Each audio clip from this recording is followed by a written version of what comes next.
Bonjour, ce clip a pour but de vous aider à effectuer la configuration initiale du logiciel Outlook 2013 en français sur votre ordinateur. J'utilise Windows 8 pour rapidement trouver, lancer n'importe quel logiciel. J'appuie sur l'écran d'accueil, le bouton de l'écran d'accueil, et je commence à écrire le nom de ce logiciel-là. Dans le cas d'Outlook, OUT suffit. Il fait automatiquement partie de mes choix. J'appuie sur la touche Entrée ou je clique sur le nom du logiciel en question pour le démarrer.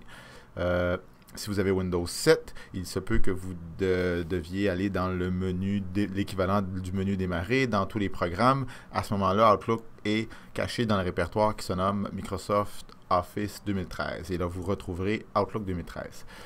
Au premier démarrage, c'est la fenêtre qui nous est offerte.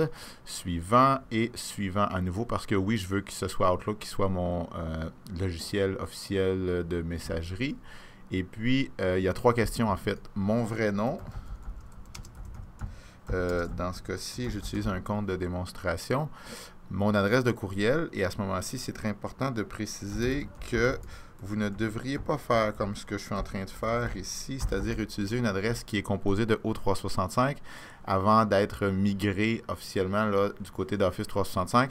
Vous ne devriez pas activer Outlook 2013 à ce moment-là, mais plutôt attendre parce que si vous le faites maintenant, vous devrez de toute façon complètement supprimer votre compte et c'est pas facile pour en recréer un nouveau avec votre nouvelle adresse qui est votre ancienne, en fait, votre adresse là, officielle en commercial csvdc.qc.ca.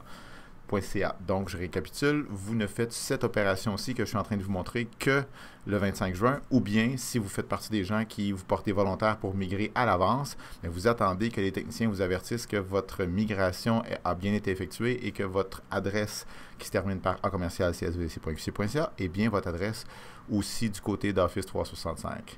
Donc, on me demande trois choses. Mon vrai nom, parce que c'est ce qui va être affiché là, quand je vais envoyer des courriels, mon adresse de courriel et mon mot de passe, c'est mon mot de passe du domaine VD, parce que dans Office 365, c'est comme dans le nouveau domaine VD, c'est-à-dire même mot de passe que le centre d'identité, entre autres. J'appuie sur Suivant et puis il devrait effectuer des vérifications avec Office 365 et en fait, ce sont les seules questions qu'on m'a posées et qu'on me posera.